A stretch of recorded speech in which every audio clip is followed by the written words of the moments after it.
Female health beauty and wellness के 8वें episode में आप सबका स्वागत है। आज हमारे साथ है डॉक्टर अमी भट्ट। वेलकम डॉक्टर अमी भट्ट टू दिस प्लेटफॉर्म। थोड़ी सेफ थैंक लाइफ यू। आपका बहुत ही स्वागत करता है। और आज हम बात करने वाले हैं काफी बढ़िया टॉपिक पे, जो है इनफर्टिलिटी, वंध्यत्व।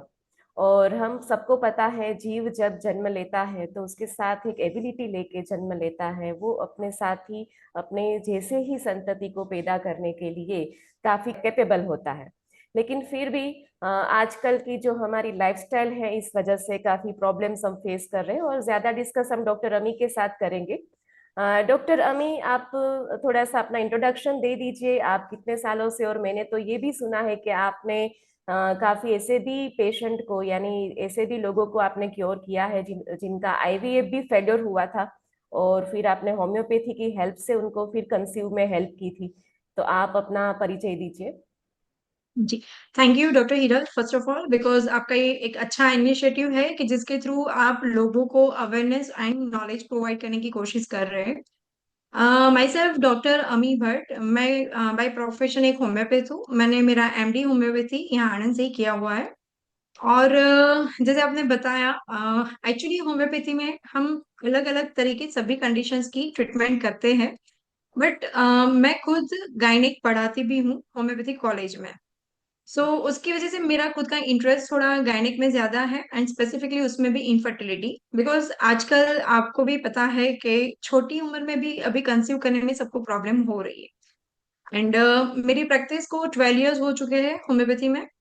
एंड पढ़ाने में भी सेम, मतलब 12 इयर्स से मैं पढ़ा भी गई हूँ। एंड आज आपने इनफर्टिलिटी चूज किया है तो very thankful for that, because ये एक ऐसा करंट टॉपिक है अभी के सिनारियो के हिसाब से कि जिसमें अवेयरनेस की बहुत ज्यादा जरूरत है। मेरा मोटिवेशन ये था कि लाइक मैंने एक सर्च यानी सर्वे एक थोड़ा सा किया था कि which doctors are earning more. Means मेरे कुछ बच्चे रहते हैं, मेरे कुछ स्टूडेंट्स रहते हैं जिनको मैं गाइड करती हूँ for NEET UG and PG. So मैं थोड़ा उसके साथ डिस्कस कर रही थी कि कौन से डॉक्टर बनने से ज्यादा हमें अर्निंग हो सकती है, इस बारे में हम डिस्कस कर रहे थे। तो उस वक्त पे मुझे सबसे लाइक ऐसे तो मैं चौंक गई थी कि ये रिजल्ट्स है, लाइक सबसे ज्यादा आईवीएफ डॉक्टर्स पूरे वर्ल्ड में, नहीं सिर्फ इंडिया में नहीं, पूरे वर्ल्ड में ऐसा है कि आईवीएफ जो ट्रीटमेंट करते हैं वो डॉक्टर सबसे ज्यादा अर्निंग आज के दिन में कर रहे हैं। सो ये थोड़ा शॉकिंग भी है। जो हमारी नॉर्मल रूटीन लाइक प्रेगनेंसी करना या फिर कंसीव करना, that is very very normal biological process, और उसी में हमें दिक्कत हो रही है। वो नहीं होनी चाहिए, फिर भी हो रही है। तो इसीलिए आपसे हमें थोड़ा इंटरेस्टिंगली हमें यही बात करनी है कि ऐसा क्यों है। सो डॉक्टर अमी, सबसे पहले आप ये बताइए कि infertility is what, actually infertility is what. जी, ऑब्वियसली आपने जैसे बोला, बहुत आपकी बात सही है। एंड इसीलिए many times people are not aware, मतलब कब होम्योपैथिक मेडिसिन स्टार्ट करनी है कंसीव करने के लिए। अगर हम डेफिनेशन से देखें तो इनफर्टिलिटी की एक्चुअल डेफिनेशन इज के inability to conceive after 1 year of unprotected question on regular basis. तो दैट मीन्स कि अगर कपल ने 1 साल तक कोई भी कॉन्ट्रासेप्टिव मेथड, कोई भी कॉन्ट्रासेप्टिव, मतलब कोई भी मेथड, इधर बैरियर है, कोई प्रोटेक्शन कुछ भी यूज नहीं किया, एंड फिर भी पूरे 1 साल में भी कपल ने कंसीव नहीं किया, तब हम उसको इनफर्टिलिटी लेबल करते हैं। एंड दैट इज प्राइमरी, मतलब जो एक भी बार पेशेंट ने कभी भी शादी के बाद कंसीव ही नहीं किया है। कभी कभी पेशेंट इस डेफिनेशन को अगर फिट भी नहीं हो रहा है, मतलब जैसे मान लो कि शादी को 2 महीने 3 महीने हुए एंड कंसीव नहीं हुआ, तो आपको भी पता है कि फैमिली में अभी भी वो ट्रेंड चल रहा है कि शादी को इतना टाइम हो गया हम्म। एंड आपको अभी तक कोई इश्यूज नहीं है, आप कब कंसीव करोगे, कोई प्रॉब्लम तो नहीं है ना, क्यों अभी तक बच्चा नहीं है, दिस आर द क्वेश्चंस कि हम्म। जिसको पेशेंट फेस करता है। So definition wise at least patient को 1 साल ट्राई करना चाहिए, वो भी without any contraceptive method, without using any protections. फिर भी अगर नहीं हुआ conceive, then and only then we will label them the condition as infertility. Okay. So हमारे इंडियन कल्चर में तो ऐसा ही रहता है, शादी हुई नहीं और क्वेश्चन स्टार्ट हो जाते हैं, लाइक ये कुछ प्रॉब्लम है, 2-3 महीने हुए। आजकल के तो जो कपल्स रहते हैं वो पूरा प्लानिंग करके कंसीव वगैरह करते हैं, लेकिन फिर भी क्वेश्चंस फेस करने पड़ते हैं। सो इस वजह से काफी बार ये होता है कि कहीं हम इनफर्टाइल तो नहीं है ना, तो ये इनफर्टिलिटी की जो आपने डेफिनेशन दी है, डेफिनेटली दैट विल वर्क। और यस, ऑब्वियस। दूसरा मैं जी। क्वेश्चन पूछना चाहूंगी कि ये जो आप इनफर्टिलिटी की आपने जो डेफिनेशन दी, लाइक वंध्यत्व, और हम बोल सकते हैं कि बच्चा ना होना, प्रेगनेंसी ना होना, कंसीव ना होना, जो भी हम बात बोले, सो ये सब के रीजंस क्या है? क्या आज के दिन में ये सब जो मामले बढ़ते जा रहे हैं इनफर्टिलिटी के, उसके पीछे के कॉजेज आपके हिसाब से कौन से लग रहे हैं आपको? हम कॉजेस की अगर बात करें तो हम दोनों तरीके से बात करेंगे, जैसे एक बॉडी के हिसाब से एंड दूसरा अभी करंट सिनारियो। हम्म। जैसे फ्रेंकली बोलूं तो आपने जहां से बात शुरू की वहीं से अगर मैं कहूँ, आईवीएफ, जहाँ पे हम्म। हम शुरुआत में बात कर रहे हैं, हम्म। तो आप बिलीव नहीं करोगे हिरल जी, आजकल काफी ऐसे कपल भी है कि जो आपने बोला कि कपल प्लानिंग करके प्लान करते हैं कि हम्म। कब उनको कंसीव करना है। तो सबसे पहले शायद मैं करंट एरा से ही शुरू करना प्रेफर करूंगी। अभी की लाइफस्टाइल, मॉडर्नाइजेशन, करियर बनाना है, हम्म। तो उसके चक्कर में अभी जो सबसे ज्यादा प्रॉब्लम हो रही है कपल को, वो शादी तो हो गई बट जब तक सेटल नहीं हो जाएंगे या फिर जब तक उतना अर्न नहीं कर लेंगे कि जिसके बेसिस पे हम बच्चे को अच्छी परवरिश दे पाए, तब तक कपल कंसीव करना नहीं चाहता। एंड दूसरी प्रॉब्लम जो अलग, फीमेल भी अब वर्क कर रही है, ऑफिस में भी टारगेट्स होते हैं, अचीवमेंट्स या फिर खुद के कुछ एम्बिशंस कि मुझे ये टारगेट करना है। तो आई थिंक अभी की लाइफस्टाइल के हिसाब से अगर मैं बात करूँ तो सबसे पहले रहेगा मेरे लिए आजकल का लाइफस्टाइल एंड द स्ट्रेस। तो ये एक वर्क रिलेटेड स्ट्रेस की बात है। बाकी कुछ फीमेल आप ऐसे भी देखोगे, adjustment disorder, I can say, कि शादी हुई, पहले आपने देखा होगा कि लाइक अगर लड़की बड़ी हो रही है तो पेरेंट्स क्योंकि जॉइंट फैमिली में थे ज्यादा, हम्म। तो उनको आदत होती थी एडजस्ट करने की। अभी के एरा के हिसाब से अगर हम देखें तो लाइक थ्रेशोल्ड जो बोलते हैं, टॉलरेट करने की टॉलरेंस कैपेसिटी, की कैपेसिटी। वो भी, हाँ, लड़कियों की वो भी थोड़ी कम हो रही। आई डोंट से के मतलब टॉलरेट करना ही है, हम्म। बट कैपेसिटी की बात है कि पहले जो लेवल पे टॉलरेट कर पा रहे थे और अब जो नहीं कर पा रहे। मॉडर्नाइजेशन आ रहा है, शायद हम उनको ये भी नहीं बोलेंगे कि ब्लेम भी नहीं कर रहे कि क्यों वो टॉलरेट कर रहे, बट कभी कभी थोड़ा सा एडजस्टमेंट नहीं कर पाना एंड वो भी हर फीमेल का स्ट्रेस बढ़ा रहा है। तो हम्म। एक तो लाइफस्टाइल, सेकंड स्ट्रेस, एंड अगर लाइफस्टाइल की बात करें तो शेड्यूल, जो मॉर्निंग में लाइक उठना, फिर रात को टाइम से सोना। अभी आपको भी पता है कि सबका शेड्यूल कैसे चल रहा है, रात को सोना भी काफी लेट हो रहा है। देन लाइफस्टाइल में ऐड करूंगी मैं फूड हैबिट्स, यस। जो जंक फूड या पैक ड्रिंक या फिर जो पैकेजिंग जो भी है, मतलब लाइक चिप्स वगैरह या फिर कोल्ड ड्रिंक्स है, सॉफ्ट ड्रिंक्स है, even I will add ice creams, मतलब जहाँ पे प्रिजर्वेटिव्स भी बहुत ज्यादा है, शुगर कंटेंट भी उतना ही ज्यादा है, वो भी हेल्थ को डिटोरिएट कर रहा है ऑल ओवर। सो ये एक है पूरा लाइफस्टाइल का। एंड अगर हम फिजिकल लेवल पे बात करें बॉडी में, कि जहाँ पे कॉजेस क्या है कि जो प्रेगनेंसी मतलब कि कंसीव करने में आपको प्रॉब्लम दे सकता है, तो बेसिक से बात करें, कई बार आप ये भी देखोगे प्रॉब्लम्स में कि काफी मतलब, ठीक है, एजुकेटेड लोग हैं, सोशल मीडिया यूज कर रहे हैं सब, तो काफी कपल्स को पता है कि बेसिक रिक्वायरमेंट्स क्या है कंसीव करने के लिए। बट फिर भी हम देखें तो कॉजेस बेसिकली मेन तीन लेवल पे रहेंगे। एक, ओवरी, ओवरी यानी जहाँ अंडा जहाँ पे बनता है, ओवम।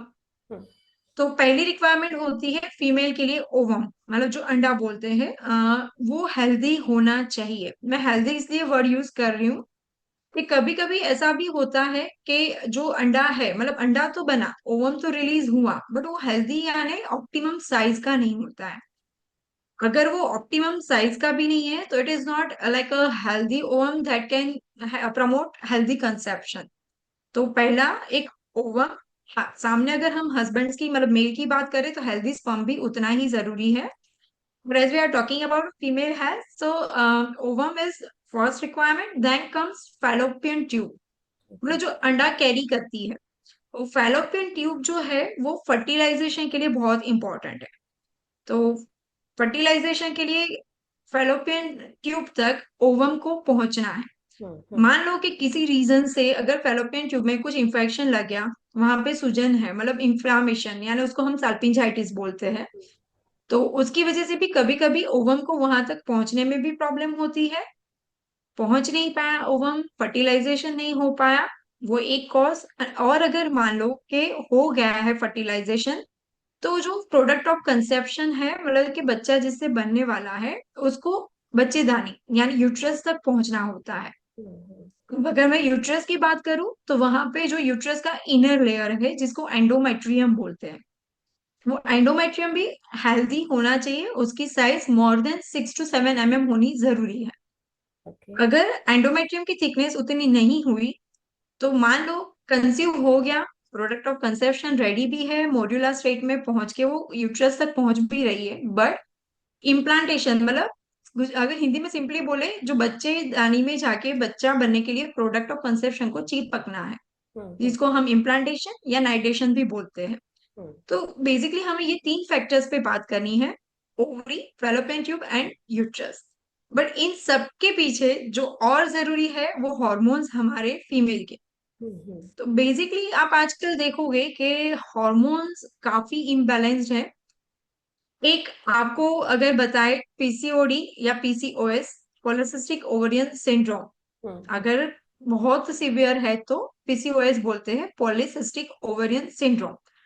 एंड अगर किसी को माइल्ड है, जहां पे सिर्फ ओवरी के लेवल पे डिफेक्ट है, तो पॉलिसिस्टिक ओवरियन डिजीज। करंटली ये बहुत ही बड़ी प्रॉब्लम है, जो इनफर्टिलिटी का मेजर कॉज बन रहा है। आप हम्म। बिलीव नहीं करोगे, मैं आजकल इवन 13 इयर्स 14 इयर्स की भी गर्ल्स के जिसको जस्ट मेनार्की मतलब मेंसेस स्टार्ट हुआ है, हम्म। उनको भी अगर इरेगुलर मेंसेस है, एज अ रूल ऐसा है कि फर्स्ट 2 इयर्स में मेंसेस को रेगुलेट होने के लिए टाइम देना चाहिए, because as per the definition it takes 2 years to settle the menstruation. उससे पहले एनोवुलेशन हो सकता है, तो 2 साल लगते हैं एक बार मेंसेस को सेट होने में। उसके बाद हाँ, अगर नहीं हो रहा है तो ट्रीटमेंट करना है। तो मैंने ऐसे भी रिकॉर्ड्स देखे हैं कि जिसको मेंसेस शुरू हुए 2-3 साल हो गया, फिर भी उनको मेंसेस रेगुलर नहीं आ रहा है, 2 मंथ्स 3 मंथ्स, कभी कभी 6 मंथ्स, कभी कभी तो अगर वो एलोपैथिक मेडिसिन ना ले तो मेंसेस आता भी नहीं ओके। है। In that case, at this early age, मतलब नियर बाय 13-15 में भी उनकी ओवरी 30 cc तक की होती है। Hmm. That is really very severe PCOD, polycystic ovarian syndrome disease में, क्योंकि 10 या 10 से बिलो सीसी है तो वो नॉर्मल है, बट हम एक्सपेक्ट कितना करेंगे ज्यादा। हम्म। लाइक मेजरली केसेस में 15, 18, 20 cc तक इज ओके, बट इतना सिवियर, वो भी इतनी यंग एज में, सो this is like literally alarming. आपको बीच में एक थोड़ा क्वेश्चन, मुझे क्यूरियोसिटी हो रही इसलिए हाँ पूछ रही हूँ कि जी जी। इसके पीछे ये जो आप बोल रहे हो ना कि इतनी छोटी एज में भी हो रहा है, सो क्या ये सब चाइल्डहुड से स्टार्ट हो जाता होगा? लाइक चाइल्डहुड में ऑब्वियसली गलत तरीके आई से विल से, खाना वगैरह? जी चाइल्डहुड से तो है ही, हम्म। बट आई विल से कि ये प्रेगनेंसी होती है जब मदर की, वहीं से हम लेके आते हैं। Hmm. Because basically PCOD is a metabolic disorder, true, but वो जेनेटिक हेरिडेटरी ट्रेट में भी आ सकता है। क्योंकि जब मदर की प्रेगनेंसी होती है, बच्चा जब यूट्रस में बन रहा है, उस टाइम पे मदर का जो मेंटल लेवल है, हम्म। वो भी बच्चे की हेल्थ पे रिफ्लेक्ट करता है। आपको, जैसे हम सबको पता है कि वो एक कहावत है कि अगर हमारा माइंड हेल्दी है तो हमारा बॉडी हेल्दी बॉडी रहेगा। हेल्दी रह जाए। हाँ ऑब्वियसली, तो सेम वे जब मदर की प्रेगनेंसी में वो जिस फेज से पास होती है, जैसे मैंने पहले भी बोला कि स्ट्रेस जो है मेंटल लेवल पे, वो एक खुद बहुत बड़ा एक कॉज है। हम्म। एंड अभी मैं उसको ज्यादा एक्सप्लेन करूँ, I don't think so it is required, because सबको पता है अब तो, कि इवन हम्म। मॉडर्न साइंस भी बिलीव कर रहा है कि अगर हमारा माइंड हेल्दी हुआ तो ही हमारा बॉडी हेल्दी हो पाएगा। And with the same reason, childhood से भी पहले प्रेगनेंसी के टाइम पे मदर का जो मेंटल स्ट्रेस है, वो बच्चे की हेल्थ पे रिफ्लेक्ट करेगा। सो फॉर्मेशन में एक डिफेक्ट पहले, हम्म। चाइल्डहुड की अगर आप बात करें, तो जैसे मैंने पहले भी बोला, मॉडर्न लाइफस्टाइल, हम्म। पेरेंट्स का ऑलरेडी स्ट्रेस है, अगर न्यूक्लियर फैमिली में रह रहे हैं, हस्बैंड एंड वाइफ बेबी को नर्चर कर रहे हैं, उनका भी कोई ना कोई स्ट्रेस कभी ना कभी बच्चे पे निकलता है। तो वो एक पूरा डेवलपमेंटल फेज है। एंड जब आजकल का सिनारियो अगर आप देखो, हमारे टाइम पे 12th के बाद कौन सा फील्ड आप चूज करोगे, वो शायद हम तब सोचते थे। हाँ, हम्म। हमारा खुद का पैशन जो होगा उस हिसाब से हमने हमारा फील्ड चूज किया। आप अगर आजकल देखो ना, तो जो कॉम्पिटिटिव एग्जाम्स के लिए क्लासेस चल रहे हैं, स्टूडेंट 6 स्टैंडर्ड से उसको ज्वाइन कर रहे हैं। यस। तो आप सोचो उनका स्ट्रेस लेवल क्या होगा। वो ये स्टूडेंट को पूरे पता भी चाइल्डहुड नहीं का है, फेज। स्टूडेंट को हाँ, पता भी नहीं है कि वो इतनी मजदूरी क्यों कर एग्जैक्टली, रहे हैं, just because of exactly, parents, parents के प्रेशर की वजह से वो करते हैं। Just because of parents. And अभी क्या हाल है कि चाइल्डहुड से ही पेरेंट्स बता देते हैं कि आपको लाइक डॉक्टर ही बनना है। यस। नो, पता नहीं मतलब क्यों ये, see we can not say because we both are from that field, yes. But फिर भी बच्चे का खुद का एक पैशन होता है कि उनको क्या करना है। मैं अभी ऐसे स्टूडेंट्स को जानती हूँ, मेरे पेशेंट है जो definitely anxiety disorders, stress management के लिए मेडिसिन ले रहे हैं। उनको डॉक्टर बनना है, वो भी एमबीबीएस ही करना है। एंड बिकॉज ऑफ दैट वो ये कॉम्पिटिटिव एग्जाम्स की प्रिपरेशन करने के लिए हॉस्टल्स में रहते हैं। 3-3 4 साल से वो लोग नीट की एग्जाम की प्रिपरेशन कर रहे हैं। एंड एंड अप क्या हुआ, stress, anxiety disorders, hair fall, या फिर नींद नहीं आना, इंसोम्निया। तो ओके। उसके लिए पेशेंट्स अभी मेरी दवाई ले रहे हैं। तो इसके रिक्वायरमेंट क्या है, मतलब आप ये सोचो कि बच्चे 3-4 साल से नीट क्लियर करने के लिए प्रिपेयर कर रहे हैं, तो उनका मेंटल स्ट्रेस क्या होगा, क्या लेवल पे होंगे वो। हम्म। एंड ये सब चीजें फिर रिफ्लेक्ट करेगा बॉडी पे आके। And it will end up to like stress, and then उसके बाद मेंस्ट्रुअल इरेगुलरिटीज, एंड फिर पीसीओडी। पीसीओडी मतलब, अच्छा ये एक बात हम बात करें पीसीओडी की, बट सबको ये भी बताना है, पीसीओडी मतलब एक ऐसी कंडीशन के जहाँ पे अंडा यानी जो ओवम बोलते हैं हम, वो नहीं बन पाता है। उसके मेंसेस के साइकिल एनोवुलेटरी होती है। जैसे मैंने पहले बेसिक रिक्वायरमेंट्स में बोला कि ओवम होगा हेल्दी तो फिर आगे इनफर्टिलिटी या फर्टिलिटी की बात होती है। बट हम्म। जब ओवम ही नहीं है तो कंसीव करना पॉसिबल ही नहीं है। सो एक चीज वो, फिर जो हमने बोला फूड का पीसीओडी के साइड साथ में, तो वो फर्टिलिटी को डिक्रीज करता है पहला यहाँ पे। So it starts from the childhood and धीरे धीरे धीरे। एंड सेकेंड चीज, पीसीओडी के लिए एक बोला जाता था कि पेशेंट जनरली ओबेज होता है, हम्म। कि ट्रायो है कि एमेनोरिया मतलब मेंसेस एब्सेंट होता है, ओबेसिटी होती ही है। तो अभी उसमें मैं ये भी चीज देख रही हूँ कि इट इज नॉट रिक्वायर्ड कि अगर पीसीओडी है तो वो पेशेंट हमेशा ओबेस होना ही चाहिए। ओके। मैंने काफी रिपोर्ट्स देखे हैं, यू वोंट बिलीव कि एकदम थीन पेशेंट है, मतलब उसको देख के आपको कहीं से ना लगे कि इसको पीसीओडी हो सकता है। सोनोग्राफी करवाओ, पता चलता है कि लाइक जैसे 18 सीसी ओवरी है या 22 सीसी ओवरीज है। सो ये हम्म। भी एक आजकल मैं चेंजेस देख रही हूँ। पहले हम ऐसा बोलते थे कि पेशेंट अगर अपियर होता है आके, तो लाइक कर्ली हेयर्स है, ओबेसिटी है, पेशेंट आके बैठेगा बोलेगा कि मेरा मेंसेस इरेगुलर है, उसको कुछ एक्ने होते हैं जो मेल हॉर्मोन्स डोमिनेशन की वजह से, तो हाँ वी कैन से अच्छा मान लेते कि इसको होगा पीसीओडी। हम्म। बट आजकल मैं वो केसेस भी देख रही हूँ कि जहाँ पे पेशेंट ओबेस नहीं है, आपको उसका अपीयरेंस ऐसा नहीं दिख रहा है, बस मेंस्ट्रुअल इरेगुलरिटी। हम्म। एंड अगर आप कॉज फाइंड आउट करने के लिए रिपोर्ट्स करते हो तो यू विल सी कि उसको already mild to moderate PCOD है। ओके। तो ये एक नई प्रॉब्लम जो आजकल हम देखते आ रहे हैं। मॉडर्न एंड जमाना है तो प्रॉब्लम्स भी मॉडर्न मॉडर्न ही आने वाली है। मॉडर्न होगी, हाँ और सही जब बात तक है। हम जागेंगे नहीं तब तक ये सुधरने वाले भी नहीं है, लाइक कुछ इसमें इम्प्रूवमेंट आई होने गेस नहीं इट इज वाला। High time, yes, it is high time, high time really, सुधरने के लिए। रियली। और इसीलिए ये अवेयरनेस की रिक्वायरमेंट है। काफी लोग जी, ये रूट कोज तक जाते ही नहीं है, लाइक रूट कोज क्या है वो पता ही नहीं, बस इनफर्टिलिटी इनफर्टिलिटी करके आईवीएफ पे चले जाते हैं। लेकिन ये कुछ करने के एग्जैक्टली। लिए कहाँ पे करेक्शंस की जरूरत है, वो कुछ सोचते नहीं है। तो इसीलिए ये आपके साथ डिस्कशन हो रहे हैं, क्योंकि आप इस पे काफी बढ़िया काम कर रहे हो मैडम। लाइक ये आप पहले इनफर्टिलिटी के रीजंस आप देखते हो, बाद में थोड़ा सा उनकी लाइफस्टाइल में चेंजेस करते हो, और बाद में उनको फिर आप कुछ मेडिकेशन करके लाइक जो भी जी, ट्रीटमेंट है वो करते हो। सो ऑलमोस्ट कोजेस आपने कवर कर लिए हैं, लाइक चाइल्डहुड से लेके ही, लाइक चाइल्डहुड भी नहीं बोल सकते, उसकी मदर जब प्रेग्नेंट थी तब से हाँ ही प्रॉब्लम शुरू हो जाते हैं as per you. So now let we discuss, conception अगर किसी कपल को करना है तो उनको फिर क्या क्या केयर करनी है और क्या क्या रिक्वायरमेंट है। जी, यस। बेसिकली एक हॉर्मोन्स की बात थोड़ा अगर मैं ऐड करूं, जो बेसिक रिक्वायरमेंट्स में अगर हमने छोड़ा उसमें, जैसे मैंने एनोवुलेशन बोला ओके। कि ओव्यूलेशन होना जरूरी है।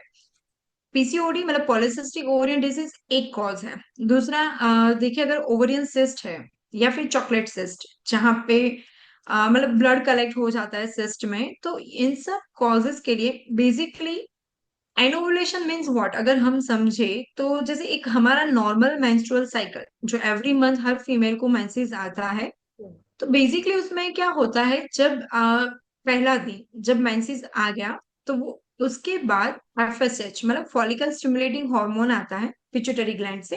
हम्म, फॉलिकल स्टिमुलेटिंग हार्मोन का काम है फॉलिकल्स को स्टिमुलेट करना, यानी हमारा जो ओवरी है उसमें हर साइकिल में 10 to 20 फॉलिकल्स पार्ट लेते हैं, जिसमें से सिर्फ एक मैच्योर होता है। अच्छा। जब ये फॉलिकल्स मैच्योर होते हैं उस टाइम पे एस्ट्रोजन हर फॉलिकल्स में से निकलना शुरू होता है, फिर धीरे धीरे एस्ट्रोजन का लेवल पीक पे जाता है। जब ये एस्ट्रोजन लेवल पीक है उस टाइम पे another hormone that is luteinizing hormone जो रिस्पॉन्सिबल होता है ओवुलेशन के लिए, मतलब उस उसकी वजह से ओवम रिलीज होता है। हम्म, तो ये जो मैंने आपको पूरा बताया, जनरली पेशेंट यहीं पे फंसता है पहले, हम्म, कि आइदर उसके पास फॉलिकल स्टिमुलेट नहीं हो पा रहे प्रॉपरली एफएसएच लेवल कम होने की वजह से, या फिर अगर फॉलिकल्स बड़े भी हुए बट किसी रीजन से एलएच हार्मोन कम पड़ता है जो ओवम को रिलीज नहीं कर पाता। तो ये हमने बात की पूरा ओवम रिलीज होने तक। ओवम जिसमें से निकल गया एंड जो अंडा खाली जो बचता है वो कॉर्पस ल्यूटियम में कन्वर्ट होता है, और वो हम्म, कॉर्पस ल्यूटियम में से प्रोजेस्ट्रॉन आता है। सो बेसिकली और तो बहुत सारे हॉर्मोन्स भी है, बट जो हम ब्रीफ में बता सकते हैं लोगों को समझ में आए, कि ये चार हॉर्मोन्स एफएसएच, एस्ट्रोजन, एलएच और प्रोजेस्टेरोन जरूरी है। हम्म, प्रोजेस्टेरोन का काम है जो मैंने पहले बताया कॉजेस में एंडोमेट्रियम की थिकनेस बनाना, उसमें सिक्रेटरी सेकेंडरी चेंजेस करता है जिसको हम सिक्रेटरी चेंजेस बोलते हैं। हम्म, एंड जो स्पंजी लेयर जहाँ पे प्रोडक्ट ऑफ कंसेप्शन का इम्प्लांटेशन होता है, और ये सब बेसिक के ऊपर अगर मैं बात करूं तो एक हाइपोथैलेमस हमारे ब्रेन का पार्ट कि जो ये सब कुछ गवर्न करता है। एंड हम्म, जैसे कि हमने ऑलरेडी बात की, कोई भी अगर कुछ स्ट्रेस है, लाइफस्टाइल एब्नॉर्मलिटीज है, वो सीधा जाके अफेक्ट करता है हाइपोथैलेमस को। हम्म, तो अगर हाइपोथैलेमस डिस्टर्ब हुआ तो पिट्यूटरी ग्लैंड डिस्टर्ब होगी, एंड उसकी वजह से पूरी हाइपोथैलेमो पिट्यूटरी ओवरियन एक्सिस डिस्टर्ब होती है।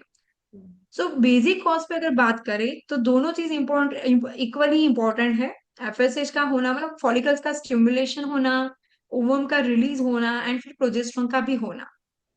अभी जो करंट एरा में अगर हम देखें तो ये हॉर्मोन्स बैलेंस नहीं हो पा रहे। हम्म, अपेरेंटली आपको इतना पता नहीं चलेगा, हॉर्मोन्स का ऐसे हम लोग बार बार करवाएंगे नहीं, बिकॉज कॉस्टली भी है, एंड उसके लिए पूरा क्राइटेरिया कौन से दिन पे कौन सा हार्मोन करवाना है वो पेशेंट के लिए थोड़ा कॉम्प्लिकेटेड हो जाता है। सो कपल्स को अगर हम एडवाइस करें बेसिकली, तो मैंने इससे बोला है पहले, तो ये तो है ही कि लाइफस्टाइल मैनेजमेंट, स्ट्रेस मैनेजमेंट वो सब ठीक है।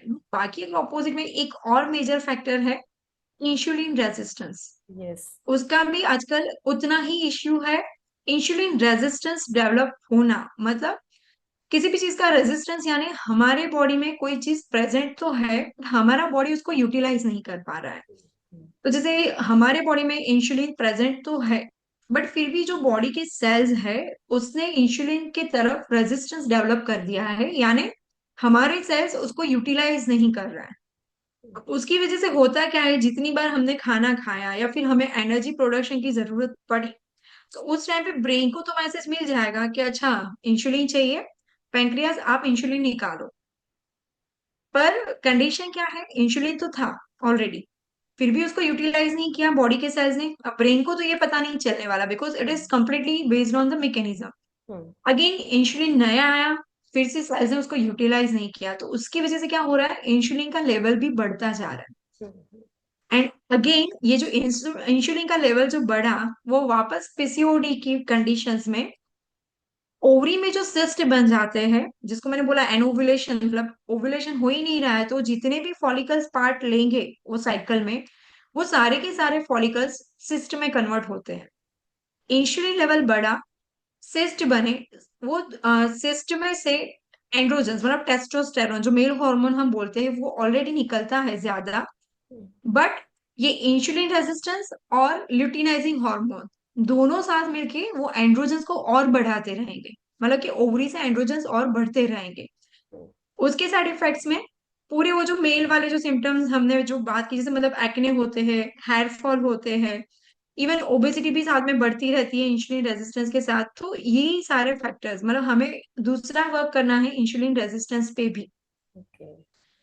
अब वो चीजें अगर हम बात करें तो ये तो बंच उसको ऑफ तोड़ेंगे प्रॉब्लम्स कैसे? है, एक प्रॉब्लम नहीं है, हाँ, ये बंच ऑफ प्रॉब्लम्स लेके आ रहा है, सारी यस चीजें ऑब्वियसली। बंच ऑफ एंड ये प्रॉब्लम्स है। अगेन ये बंच ऑफ द प्रॉब्लम्स बल्कि हमने खुद ने क्रिएट भी की है यस यस यस। हमारे लाइफस्टाइल के साथ, हमारे खाने पीने के साथ। अच्छा, आप मुझे बताओ, कौन है कि जो एक्सरसाइज पे इतना ध्यान देता है? No one. अगर नो वन। इंसुलिन रेजिस्टेंस को आपको तोड़ना है तो उसके लिए सबसे पहले basic requirement is physical activity, yes, must जो आजकल सस्टेनेबल। बहुत कम है। सेडेंटरी लाइफ सबकी बहुत बढ़ गई है, मतलब जैसे आईटी फील्ड के लोग हैं, इवन हमारा प्रोफेशन है, आप मैक्सिमम देखो सब बैठे बैठे काम करने वाले ज्यादा है। हम्म सेडेंटरी लाइफ जो है वो काफी बढ़ गई है। So what we advise generally, मतलब आईटी फील्ड के कोई है, जैसे मान लो अगर हम तो होम्योपैथ्स हैं, तो हम्म हमारा रहता है कि जैसे हमने एक पेशेंट को कंसल्ट किया, फिर हमें उसकी दवाई बनानी है, तो हम बीच में से खड़े होके जाने वाले हैं। Hmm. Every it is half an hour, तो मिनिमम हम खड़े होने वाले हैं। तो वो सेम एडवाइस सबको अप्लाई होती है। आप बैठे बैठे काम कर रहे हो, 15 मिनट से हाफ एन आवर के बाद एक ब्रेक लो, आपके ऑफिस में एक राउंड लगा लो, वापस आके बैठो, फिर से काम करो। यस। तो एटलीस्ट आप थोड़ी मोबिलिटी दे रहे हो खुद की लाइफ को। मूवमेंट भी एंड यहाँ पर एज अगर मेडिसिन काम कर रहा है, like movement is a medicine. जी, अगर आपको, मतलब जैसे मैं पर्सनली अगर बोलूँ, मेरे पीसीओडी के पेशेंट है, तो मैं उनको हमेशा ये बोलती हूँ कि अगर आपको मुझे मिलने नहीं आना है तो आपको लाइफ में दो चीज एक्सेप्ट करनी है। शुगर रिस्ट्रिक्शन, लाइफ में से शुगर को हटा दो। और हम्म सेकेंड, फिजिकल एक्टिविटी। तो उसमें भी मैं विगोरियस एक्सरसाइज बोलती हूँ, मतलब कि जहाँ पे हार्ड वर्क जो करना है, हम्म जो एक्सरसाइज हमारा पसीना बहा सकती है। And you hmm won't believe, मैंने एक पेशेंट थी मेरी, मतलब बेसिकली वो स्कैल्प सोरियासिस के लिए आ रही थी मेरे पास।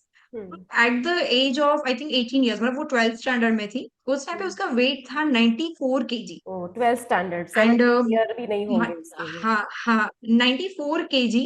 हम्म you will not believe, scalp psoriasis उसका ठीक होने वाला था, तो ऑब्वियसली उसकी ट्रीटमेंट एंड ऑफ होने वाली थी। उस टाइम पे उसने मुझे बताया था कि I am having this kind of problem, कि मेरा मेंसेस इरेगुलर हो रहा है अभी। हम्म। मैंने उसको यही चीज एडवाइस की थी कि बेटा, अगर तुझे मेडिसिन नहीं लेनी है तो restrict sugar in any form, and do vigorous exercise कि जो आपको वेट लॉस करने में हेल्प करे। एंड सेकेंड चीज I would like to clarify here कि मैं एक्सरसाइज की बात कर रही हूँ तो it is not about weight loss. मेरा हम्म कंसर्न इंसुलिन रेजिस्टेंस को तोड़ना है। तो क्योंकि हम अगर पेशेंट को बोलते हैं ना कि एक्सरसाइज करो एंड उसका वेट लॉस नहीं हुआ, तो वो थोड़ी डिमोटिवेट हो जाता है कि मैम वेट तो उतर नहीं रहा है, मैं एक्सरसाइज क्यों करूँ? हम्म ऑब्वियसली एक तो जबरदस्ती हम करवा रहे हैं। तो देन आई विल ऐड कि मेरा कंसर्न वेट लॉस से बिल्कुल भी नहीं है, मेरा कंसर्न इंसुलिन रेजिस्टेंस को तोड़ने से है। तो ओके। जितना भी आप फिजिकल एक्टिविटी ज्यादा करोगे, उतना आपका इंसुलिन रेजिस्टेंस टूटेगा, उतना आपको रिवर्स में जो एनोवुलेशन है उसको ओव्यूलेटरी साइकिल में चेंज करने के लिए हेल्पफुल होगा। हम्म जैसे एक और चीज थी, ओपेसिटी जो बीच में आई, कि पेशेंट को अगर हम बताते हैं कि आपको एक्सरसाइज करनी है, सो ऑब्वियसली इनफर्टिलिटी का खुद एक और कॉज भी ओबेसिटी भी है। एंड ऑपोजिट्स में माल न्यूट्रिशन, मतलब अगर पेशेंट बहुत एक्सेसिवली थीन है तो उनको हमें वेट गेन करने के लिए एडवाइस करना है। बिकॉज जो थीन पेशेंट्स होते हैं वो लाइक, मतलब कहते हैं कि वो उतना हॉर्मोन्स को बैलेंस नहीं कर पाते उनका बॉडी। सो हम्म। अगर बहुत थीन पेशेंट है तो हम उनको थोड़ा वेट, मतलब बीएमआई नॉर्मल होना चाहिए। आई एम टेलिंग कि उनको ओबेस बनाना है, यस यस। बीएमआई नॉर्मल होना चाहिए उनका। सो एट इज अबो 90, बिलो 24, जो हम लोग हेल्दी अगर सोचे। एंड अगर ओबेस पेशेंट है तो ऑब्वियसली इट इज रिक्वायर्ड कि पेशेंट को वेट लॉस करना पड़ेगा।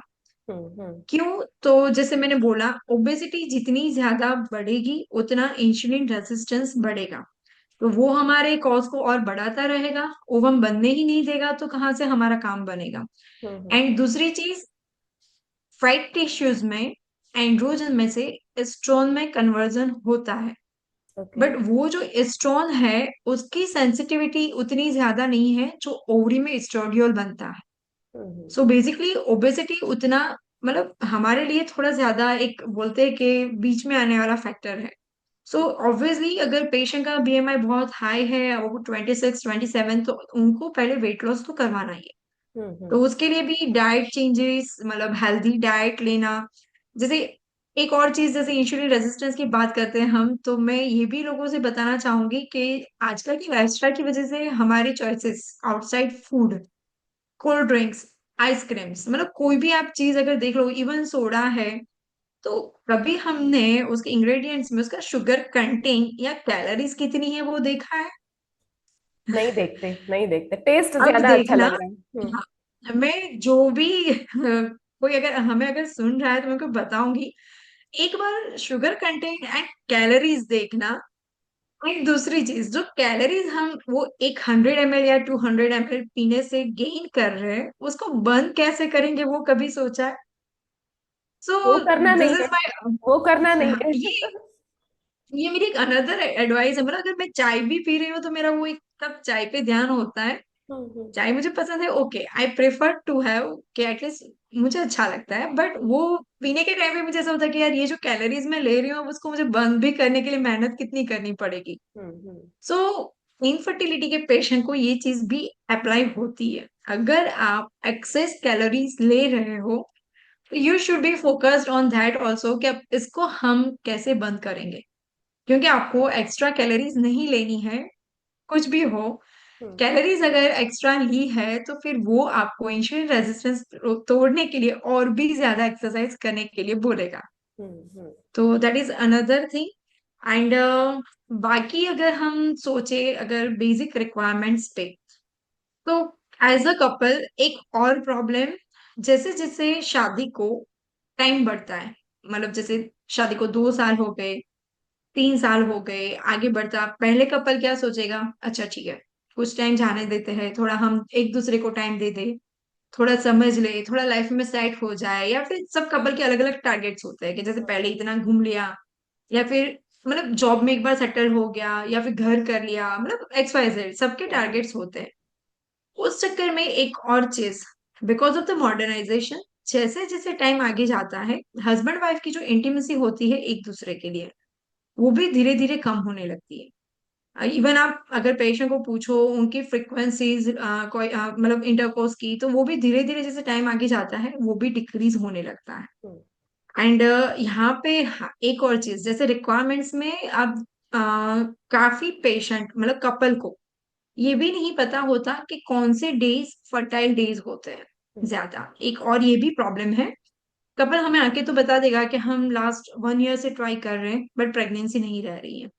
अगर आप डिटेल में पूछो तो कभी कभी एक पॉसिबिलिटीज ऐसी भी होती है कि हस्बैंड वाइफ, जैसे हस्बैंड की जॉब कहीं दूर है एंड वाइफ ससुराल में रह रही है, या फिर वाइफ की जॉब कहीं दूर है, मतलब दे आर स्टेइंग अपार्ट।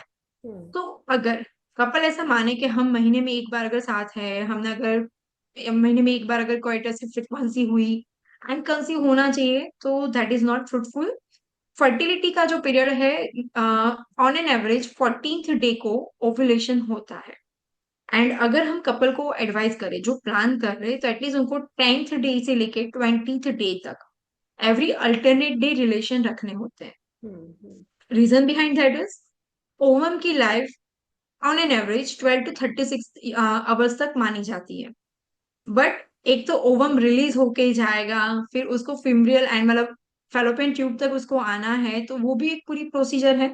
तो मान लो अगर हम 12 आवर्स की एवरेज लाइफ ओवम की माने, ऑपोजिट में स्पर्म की लाइफ है 72 आवर्स। सो उसकी वजह से उनको एवरी अल्टरनेट डे रिलेशन रखने के लिए एटलीस्ट बोला जाता है। एंड इसी के पीछे कपल क्या मिस्टेक कर लेता है, अच्छा 14th डे को ओवम आने वाला है ना, तो 14 डे को तो रिलेशन रखने हैं हमें, बाकी आजू बाजू नहीं रख पाएंगे तो चलेगा। Hmm. So this is not so, मतलब ये मेरा मैं एक्सपीरियंस से बता रही हूँ जो मैं हम्म। कपल में देखती आ रही हूँ।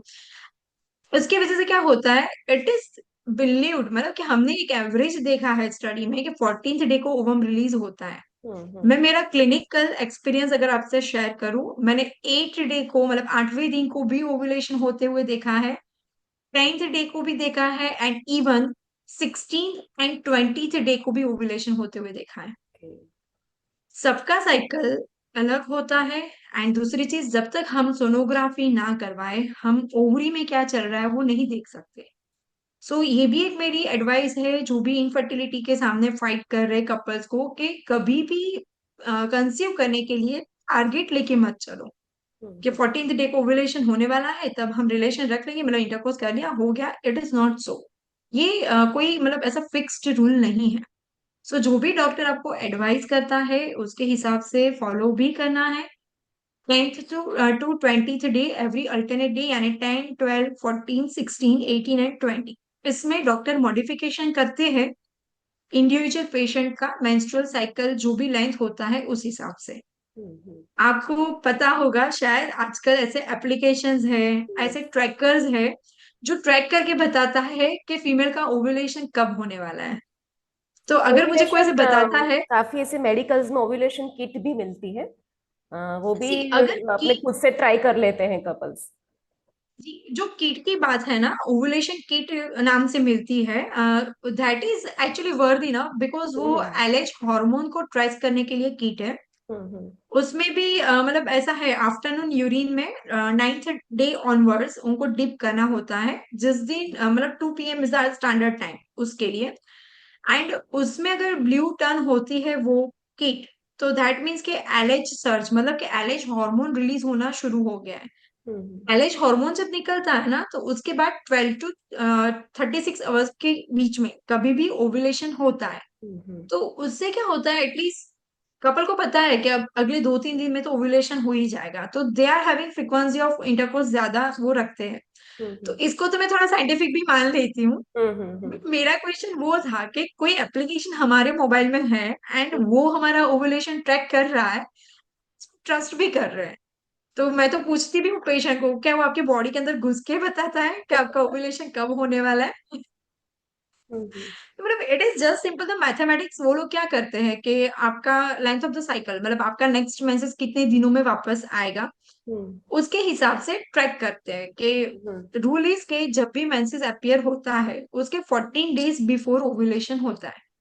तो अगर मान लो कोई पेशेंट अगर मुझे बता रहा है कि मेरा 40 डेज का साइकिल है मेंसेस का, तो दैट मीन्स मैं उसको 14 उसमें से माइनस कर दूंगी, तो नियर बाई 26 डे उसका ओव्यूलेशन होता होगा। But hmm. That is not मतलब फिक्स रूल, बट ये एक अप्रोक्सीमेटली कैलकुलेशन है। हम्म। बट मेरी एडवाइस है कि ऐसे मत रिले करो। हाँ, इसमें फिर नेचुरल हाँ, जो सीजनल चेंजेस है उसकी भी इफेक्ट होती है ना। लाइक लास्ट मंथ में ओव्यूलेशन हुआ था, तो जरूरी नहीं है कि नेक्स्ट मंथ में उसी टाइम पे ओव्यूलेशन। अरे सीजनल अगर मान फूड लो ये सारी चीजें भी अफेक्ट करती है। एवरीथिंग अफेक्ट्स एंड हाँ। बेसिकली द स्ट्रेस, अगर आप देखोगे ना, काफी आपको पता हो या एक्सपीरियंस हुआ है कि जैसे अगर एग्जाम आ रही है, तो हम्म। कभी कभी पेशेंट क्या बताता है कि मैम मेरे तो 10 डेज बाकी थे, एग्जाम थी, मैं तो पीरियड में हो गई। तो वो हम्म। क्या हुआ, उससे इतना ज्यादा स्ट्रेस लिया कि उसकी पूरी साइकिल ही चेंज हो गई, उसका मेंसेस अपीयर हो गया। हम्म। तो बहुत सारे फैक्टर्स है, बहुत सारे। एक ऐसा भी इंसिडेंस मैंने देखा है कि लेडी को मेनोपॉज आ गया था, हम्म। 1 ईयर एंड आई थिंक ऊपर 4 मंथ्स हो चुके थे, एंड सडनली उनके लव्ड वन की डेथ हुई। हम्म। तो मेनोपॉज आने के बाद मतलब डेफिनेशन वाइज 1 साल हो गया, मेंसेस नहीं आता है बाद में, बट उसका मेंसेस अपीयर हो गया एंड हम्म। 2-3 महीने तक भी आया।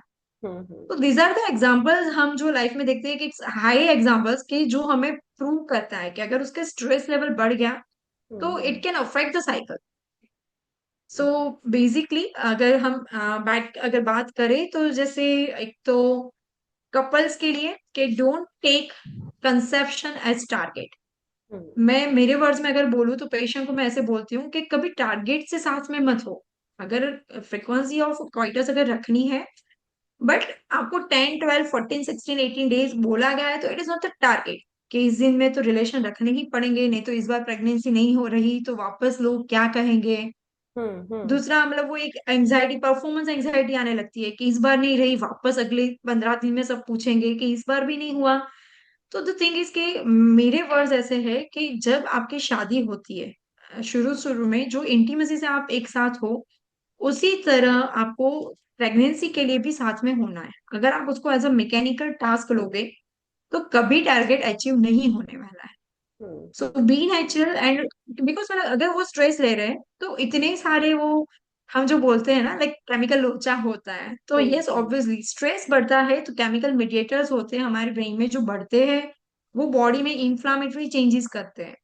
एंड इन्फ्लामेशन अगर बढ़ा तो वो वैसे भी अगर कंसीव हो भी रहा होगा तो भी नहीं होने देगा, इवन कंसीव भी हो गया तो भी इम्प्लांटेशन नहीं होता है। हम्म। एंड उसी के साथ कभी कभी ऐसा भी होता है कि कंसीव हो भी गया फिर भी अबॉर्शन हो जाता है, हम्म। क्योंकि पूरा जो एक स्ट्रेस लेवल है स्पेसिफिकली मदर का, हम्म, क्योंकि मतलब फीमेल का, अगर फीमेल बहुत ज्यादा स्ट्रेस से पास हो रही है तो माँ उसको बनना है।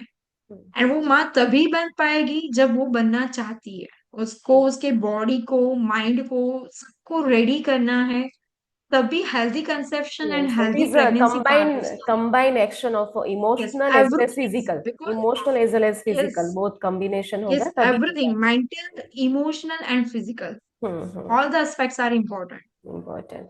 सो अब डॉक्टर रमी हम फूड और न्यूट्रिशन की भी बात कर ले अभी। नेक्स्ट लाइक यही टॉपिक पे अभी बात करेंगे कि लाइक फूड और न्यूट्रिशन में क्या केयर करनी है, और फूड और न्यूट्रिशन का क्या रोल है in conceiving. See basically food and nutrition is the most important part, क्योंकि अगर आपका बॉडी न्यूट्रिशन नहीं है आपके पास तो कुछ भी नहीं कर पाएगा। सो लाइफस्टाइल मॉडिफिकेशन की हमने जैसे बात की, वैसे ही healthy diet is most important. क्योंकि आप जैसे वर्किंग है हम्म, पेरेंट्स, मतलब कपल, तो उनके पास टाइम नहीं है तो कभी कभी आउटसाइड फूड भी आ जाएगा, या फिर शॉर्टकट मारने के लिए मैक्सिमम जंक फूड, उसने हमारे हेल्दी फूड को रिप्लेस कर दिया है। बेसिकली जैसे विटामिन की अगर हम बात करें तो विटामिन बी कॉम्प्लेक्स, पूरे सारे विटामिन बी की जो भी है सीरीज, उसमें बेसिकली विटामिन बी 12, क्योंकि अगर बी 12 डेफिशिएंट आप हो तो कुछ इंफ्लामेटरी चेंजेस एंड हॉर्मोन्स जो रिलीज होने चाहिए वो नहीं हो पाएंगे। सो हमें इंफ्लामेटरी चेंजेस भी नहीं चाहिए एंड हॉर्मोन्स भी बैलेंस करने हैं। सो अगर कोई कपल कंसीव करना चाहता है तो generally I advise both husband and wife folic acid and मतलब that is folate and vitamin B 12 मैं 3 मंथ्स देना प्रीफर करती हूँ। हम्म, तो ये कई बार ऐसा होता है कि अगर कंसीव हुआ है ना, जैसे मैंने बोला कि इम्प्लांटेशन होने में भी कभी कभी प्रॉब्लम होती है, या अगर इम्प्लांटेशन हो भी गया तो एबॉर्शन भी हो जाता है, तो फर्स्ट 3 मंथ्स जो होते हैं प्रेगनेंसी के, उसमें भी लाइक जो प्राइमरी डेवलपमेंट है फिटस का, उसके लिए folic acid B 12 equally important है। So this is one of the factor कि जिसकी वजह से भी कभी एबॉर्शन होता है। सो आई प्रेफर के एटलीस्ट, हाँ, अगर वो नेचुरल डाइट में ले सके तो that is also good. Vitamin B 12 folic acid, अगर उनको ऐसा लग रहा है कि वो नॉर्मल नेचुरल डाइट से भी कर पाएंगे manage, okay, otherwise at least supplements देने चाहिए।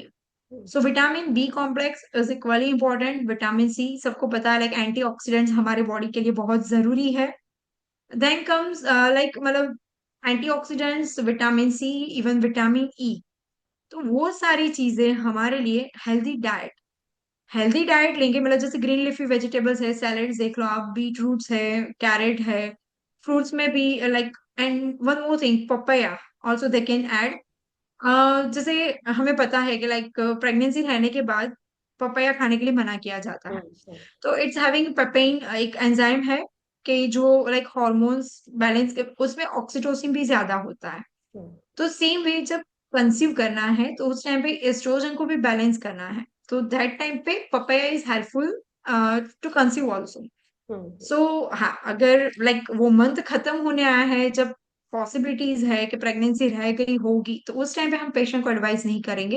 हम्म, बट जो उनका फॉलिकुलर फेज है कि जब पॉसिबिलिटीज नहीं है प्रेगनेंसी की, तो एटलीस्ट इनिशियल फेज में उनको खाना चाहिए। सो फ्रूट्स, वेजिटेबल्स, जो हमारे पास एक नेचुरल सोर्सेज है। बाकी मैं ऐड करूंगी, क्योंकि हम नॉर्मल लाइफस्टाइल को मॉडिफाई इतना नहीं कर पा रहे पेशेंट के, तो उनको कुछ ऐसी चीजें खाने के लिए एडवाइस करेंगे जो उनको हेल्पफुल हो। जैसे फ्लैक्सीड्स है, हम्म, कि जो मतलब हम कहते ओमेगा 3 है, उसमें वो रिच सोर्स है उसका, जो हम्म, अनसेचुरेटेड फैट्स है। सो उसके लिए भी हमें, एक तो मैं फ्लैक्सीड्स बोलूंगी, फिर पंपकिन सीड्स है जो अब इजीली अवेलेबल है मार्केट में। हम्म, वो जिंक, मतलब it's rich source of zinc, zinc ज्यादा है उस विटामिन सी के साथ, अगर हम ले रहे हैं तो उसका भी एब्जॉर्प्शन बढ़ाएगा। दूसरा, it promotes like detoxification of oestrogen and progesterone दोनों को बैलेंस कर देगा। हम्म, अगर बॉडी में एस्ट्रोजन लेवल ज्यादा है तो वो हमारा जो काम है लाइक ओव्यूलेशन को सेटल करना, वो नहीं कर पाएगा, एस्ट्रोजन को प्रोजेस्टेरॉन से अपोज करना है। So pumpkin seeds, then sunflower seeds है, that is also rich in unsaturated fats. Again, like sunflower seeds का भी वैसे ही मैं बोलूंगी कि वो लाइक हॉर्मोन्स को सेटल करने के लिए हेल्पफुल होता है, इवन सेलेनियम भी ज्यादा होता है, वो फर्टिलिटी को इम्प्रूव करता है। So that is also equally important. फिर सिसम सीड्स, मतलब जो तिल हम बोलते हैं, वो कैल्शियम रिच है, तो वो भी हमें लेना चाहिए। इवन सिसम से भी हम लाइक थायराइड फंक्शन को भी बैलेंस कर सकते हैं। तो ये हुआ पूरा लाइक स्टेट्स जो हेल्पफुल होते हैं। देन अगर हम बात करें नेचुरल में, तो लाइक जैसे आयरन भी उतना ही जरूरी है। आयरन है, कैल्शियम है। सो आयरन के लिए डेट्स मतलब खजूर है खाना चाहिए, अंजीर खाना चाहिए। फिर जो चने होते हैं roasted, hmm. Without salt I will add, because salt फिर बहुत ज्यादा हो जाता है। सो हम्म। विदाउट सॉल्ट वो चने खा सकते हैं। एंड बाकी अगर हम देखें, अगर तो मतलब पेशेंट के लिए बनाना, जैसे पोटेशियम रिप्लेसमेंट अगर हम सोचे तो कोकोनट वाटर, ये सारे हमने जो बात की वो नेचुरल सोर्सेस है। सो हम्म। इवन लाइक जो एंटीऑक्सीडेंट्स के साथ omega 3, 6, 9, that is also equally important. बाकी का तो फिर अवॉइडेंस इज बेटर, कि जो बुरी चीजें हैं उसको हम बॉडी में ना बस आने वही दें। वही पॉइंट पे अभी आ रही हूँ मैं, लाइक खाना क्या चाहिए वो बात हो जाए ना, बाद में ये भी डिस्कस कर लेते हैं कि क्या नहीं खाना है और क्या क्या चीजें अवॉइड करनी है ड्यूरिंग कंसीविंग पीरियड। नहीं खाना है में तो सबको पता है, बट फिर भी वो खाएंगे ही, कि लाइक जैसे junk food is a top most. बाकी हमने बात की जैसे कोई भी पैक्ड चीजें है कि जिसमें बहुत सारे प्रिजर्वेटिव्स है। हम्म। एंड इवन जैसे मैंने बोला कि शुगर कंटेंट भी बहुत हाई होता है। आप कोई भी ड्रिंक ले लो, आर्टिफिशियल कोल्ड ड्रिंक्स है या सॉफ्ट ड्रिंक्स, इवन जूसेस भी है जो कैन में पैक होते हैं, वो नहीं लेने चाहिए, बिकॉज वो दोनों तरह से डैमेज कर रहा है। एक तो एक्सेसिवली शुगर तो जा रही है, ऊपर से इतने ज्यादा प्रिजर्वेटिव्स है उसमें। आपने कभी देखा, ऑब्जर्व किया? नहीं, वी नेवर सी, मतलब इवन हमें तो एक्सपायरी डेट देखने की भी शायद उतनी आदत नहीं, नहीं है कि हैबिट नहीं हमारे है। हाथ में हमने जो पैक उठाया वो कब पैक हुआ है। ठीक है। So this are the things मतलब जो हमें ध्यान रखना चाहिए, at least we should have a focus on that. दूसरा, लाइफस्टाइल मॉडिफिकेशन में जो बोलते हैं लाइक हमें समय से सोना चाहिए। जैसे अगर हम चाइल्डहुड याद करें, हम्म। शायद मुझे याद है 9:30 10 वॉज मैक्स के हम सो जाते थे टाइम पे। हम्म। हम्म। एंड सुबह उठना लाइक 5:30 6 बजे, लेट बाय लेट, या 7 o'clock, like late by let. तो वो एक स्लिप साइकिल भी उतना ही इक्वली जरूरी है। जैसे हमारे स्लीप के 3 फेजेस होते हैं। Second part of the sleep है जिसमें मेलेटोनिन ज्यादा सिक्रिट होता है। मेलेटोनिन को हम उतना ही जानते हैं कि वो स्किन टोन के लिए जरूरी है, बट नहीं, उसका उतना ही इक्वल इंपॉर्टेंट रोल है स्ट्रेस रिलीव करने के लिए भी। हम्म। अगर मेलेटोनिन का लेवल हम मैनेज नहीं कर पाए तो इनडायरेक्टली हम कॉर्टिसोल लेवल बढ़ा रहे हैं। हम्म। जितना कॉर्टिसोल लेवल हमने बढ़ाया उतना वो हमारा स्ट्रेस बढ़ाता जाएगा, एंड उतना ही हमारा बाकी का बॉडी का भी फंक्शन अल्टर करता जाएगा। So sleep cycle is also equally important. Then stress management is the post. हमें सबसे पहले वहीं तो पे आ रहा है वो, वहीं चीज, पे आ रहा है। हाँ हाँ, सबसे पहले स्ट्रेस सी, लाइफस्टाइल हमने मॉडिफाई की, मॉडर्नाइजेशन हमने एक्सेप्ट किया, सब कुछ सही। बट जो चीजें हमने चूज की है उससे हमें लाइक मतलब उसको मैनेज करना सीखना पड़ेगा। हम्म। बॉडी जो ने अभी अडेप्ट लाइफस्टाइल नहीं है, किया है, बॉडी ने अभी अडेप्ट नहीं किया है ये सारी चीजें। यस, मतलब हम जिस चीज के पीछे भाग रहे हैं, हम्म। अगर अल्टीमेटली जिसके लिए भाग रहे हैं वो ही नहीं रहेगा, हमारी हेल्थ, हम्म। तो हम्म। बाकी सब चीजों का हम क्या करेंगे? क्या करेंगे। Yes. Health, health should be our priority, and health के सामने कुछ भी नहीं। हम्म। हम्म। सो जिससे भी हम हेल्थ मैनेज कर पाए उसको प्रायोरिटी देना चाहिए उस हिसाब से लाइफ में। क्योंकि हम कभी ना कभी इंडिविजुअल पर्सन में अलग अलग लाइफस्टाइल देखते हैं, और उनकी जो भी एरर्स है वो करेक्ट करनी चाहिए। हम्म। तो that is top most priority, health के आगे कुछ भी नहीं। ओके डॉक्टर रमी, ये हमारी बातचीत से मुझे लग रहा है कि एक पॉडकास्ट काफी नहीं है, मीन्स आपके साथ काफी पॉडकास्ट की सीरीज करनी पड़ेगी ऑर्गेनाइज, तभी हम आपका पूरा इंसाइटफुल ले पाएंगे, क्योंकि इतने ज्यादा डेप्थ में आपने नॉलेज दिया है। और भी अगर आप लास्ट में कुछ बोलना चाहे, अब बाद में हम अपना एपिसोड खत्म करते हैं, क्योंकि आपने अपने ओपीडी के टाइम को थोड़ा रिलैक्स करके फिर हमें टाइम दिया है, so I can not take your more time.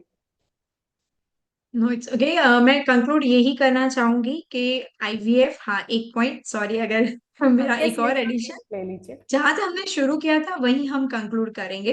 हम्म। जैसे कॉजेस की तो हमने सारी बातें कर ली, मैं कपल्स को एक ही एडवाइस देना चाहूंगी कि एकदम जल्दी में ना रहे। मतलब जैसे 2 3 महीने हो गए अभी भी कंसीव नहीं हो रहा है, इवन कपल्स क्या करते हैं, टारगेट लेके चलते हैं कि मुझे लाइक जैसे मतलब 4 साल हो गए, मुझे कंसीव करना है और मुझे बस 9 महीने में बच्चा चाहिए। अब उनके जो टारगेट्स है उसमें अगर डिले हो रहा है, कभी कभी फैमिली का भी प्रेशर होता है, कभी कभी कपल्स का टारगेट होता है, फिर वो लोग क्या करते हैं जल्दी करने में, अरे नहीं हो रहा है नेचुरली, चलो आईवीएफ में चले जाते हैं। मैंने अभी एक रिसेंटली एक कपल ऐसा भी देखा था, शादी को लगभग 8 साल हो चुके हैं, पहले 4-5 साल उन्होंने ट्राई नहीं किया, फिर जब ट्राई कर रहे तो अब कंसीव नहीं हो पा रहा है। हम्म अब हस्बैंड वाइफ को थोड़ी एंजाइटी हो रही है, जैसे मैंने बोला, अरे यार फिर से पूछेंगे, ये महीने में भी नहीं हुआ, चलो एक काम करते हैं आईवीएफ करवा लेते हैं।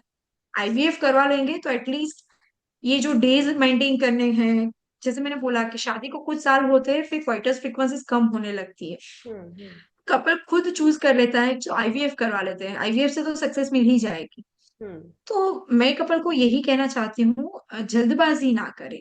जो प्रोटोकॉल है इनफर्टिलिटी की ट्रीटमेंट का, पूरा एक प्रोटोकॉल होता है, उनमें अगर कुछ एबनॉर्मालिटीज है उस हिसाब से डिसाइड होती है। तो एटलीस्ट तो 1 साल तो ट्राई करो। कभी कभी आप ये भी देखोगे कि 4 साल से वो कॉन्ट्रासेप्शन यूज कर रहे थे, 4 साल के बाद उन्होंने 2-3 महीना ट्राई किया, फिर वो खुद को इनफर्टाइल कपल लेबल कर लेते हैं और गायनिकोलॉजिस्ट के वहां धक्के खाने शुरू कर देते हैं। तो हम्म मेरे ख्याल से उनको एटलीस्ट 1 साल तो ट्राई करना चाहिए।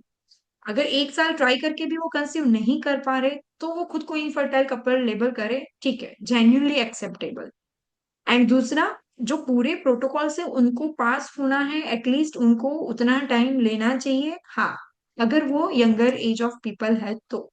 हम्म अगर उनकी एज 35 अबो है तो फिर उनके पूरे क्राइटेरिया चेंज होते हैं, इसीलिए मैंने ऐड किया कि according to the causes and age group के हिसाब से उनका पूरा ट्रीटमेंट प्लान होता है, ओके एंड उसी के हिसाब से फिर उनको आगे बढ़ना चाहिए, डायरेक्टली जंप करने की जरूरत नहीं है।